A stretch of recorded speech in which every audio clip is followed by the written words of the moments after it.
22/9/2020 દિવસે 1 કિલો ઉપરાંતના જે એમડી ડ્રગ્સનો જથ્થો પકડવામાં આવ્યો હતો. એ ગુનાની અંદર કુલ 4 આરોપીઓની વારાફરતી ધરપકડ કરવામાં આવેલી હતી. આ ગુનાના તપાસ દરમિયાન અન્ય 2 આરોપીઓના નામ ખુલેલા હતા. એ બંને આરોપીઓને ક્રાઇમ બ્રાન્ચના police sub inspector DM Rathod અને ટીમ દ્વારા નવી મુંબઈ ખાતેથી અટક કરવામાં આવેલા છે. જેમાં એકનું નામ છે વિરામણ ઉર્ફે અન્ના ઉર્ફે પાંડુરંગા. આ જે આરોપી છે એ અત્યારે નવી મુંબઈ ખાતે રહે છે અને મૂળ તામિલનાડુના શિવગંગા જિલ્લાનો વતની છે એની. અને બીજા એક આરોપી છે પ્રવીણ મહાત્રે. આ પ્રવીણ મહાત્રે પણ નવી મુંબઈ ખાતે રહે છે. આ 2 આરોપીઓની આ ગુનાના તપાસના કામે ધરપકડ કરવામાં આવી છે. આ ગુનામાં પોલીસ ઇન્સ્પેક્ટર એનબી બારોટ જે તપાસ કરી રહ્યા છે એમણે અન્ય આરોપીઓની પણ અગાઉ ધરપકડ કરેલ છે. એ પૈકીના એક જે આદિલ નામનો જે આદિલ નુરાની જે આરોપી છે એને પણ ગઈકાલે એના રિમાન્ડ પૂરા થતા હતા એટલે નામદાર કોર્ટમાં રજૂ કરીને ફર્ધર રિમાન્ડ માગેલા. એમાં આદિલના પણ દિન 4ના ફર્ધર રિમાન્ડ મંજૂર કરવામાં આવેલા છે.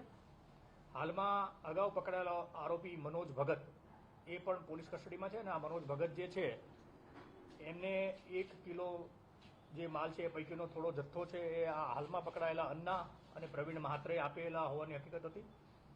તેના આધારે આ બંને આરોપીઓની ધરપકડ કરી છે અને તમામ આરોપીઓને અત્યારે પોલીસ કસ્ટડીમાં છે. અમુક આરોપીઓ રિમાન્ડ ઉપર છે. એ બધાને સાથે રાખી અને આ ગુનાના મૂળ સુધી પહોંચવા માટેથી ક્રાઇમ બ્રાન્ચ દ્વારા પ્રયત્ન કરવામાં આવી રહ્યા છે.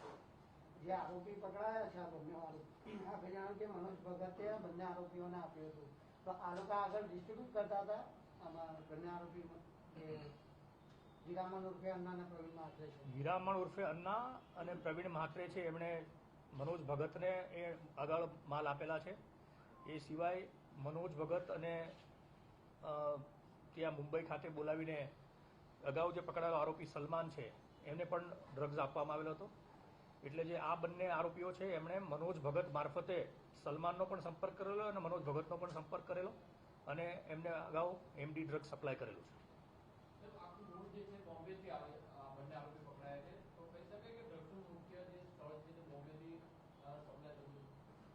અત્યારે ખરેખર આ તેનું પ્રોડક્શન ક્યાં છે, એનું સપ્લાય ક્યાંથી થઈ રહ્યું છે તેની તપાસ ચાલુ છે. આરોપીઓ પૈકીના અમુક આરોપીઓ મુંબઈથી પકડાયા છે એ હકીકત છે, પરંતુ એનું ઉદ્ભવ સ્થાન ક્યાં છે અથવા તો મુખ્ય કેન્દ્ર ક્યાં છે એની પણ તપાસ અત્યારે ઊંડાણપૂર્વક ચાલી રહી છે.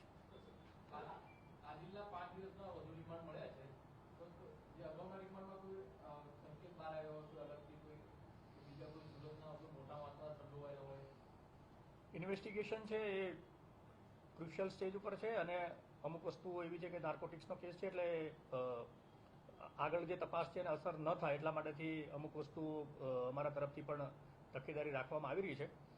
જે કાંઈ આ ગુનાની અંદર સંડોવાયેલા કોઈ પણ વ્યક્તિઓ હશે અને જે કાયદાની પ્રક્રિયા મુજબ જેમની સામે પુરાવા મળશે એ તમામની ધરપકડ કરવામાં આવશે અને જેમ જેમ આગળની કાર્યવાહી થશે એમ આપને જાણ કરવામાં આવશે. આદિલની પૂછપરછમાં જે 35-40 લોકોના નામ સામે આવ્યા છે પાર્ટીમાં સામેલ હતા, એવા લોકોને પૂછપરછ થઈ છે કે નહીં? આદિલ સાથે કેટલા કુલ સંપર્કમાં વ્યક્તિઓ હતા એ 35-40નો આંકડો અમારી પાસે પણ નથી, પણ તેમ છતાં જે પણ લોકો એમની સાથે સંપર્કમાં હતા અને જે ડ્રગ્સ લેતા હતા, સંપર્કમાં ઘણા બધા વ્યક્તિઓ હોય ને એમાં પૈકીને કેટલા ડ્રગ્સ લેતા હતા એમની પૂછપરછ કરવામાં પણ આવી છે. જે બાકી જેમની પૂછપરછ કરવામાં આવશે અને એ પ્રક્રિયા પણ અત્યારે હાલમાં ચાલુ છે. જેમની સામે કાયદા મુજબના પુરાવા મળશે એમની ધરપકડ કરવામાં.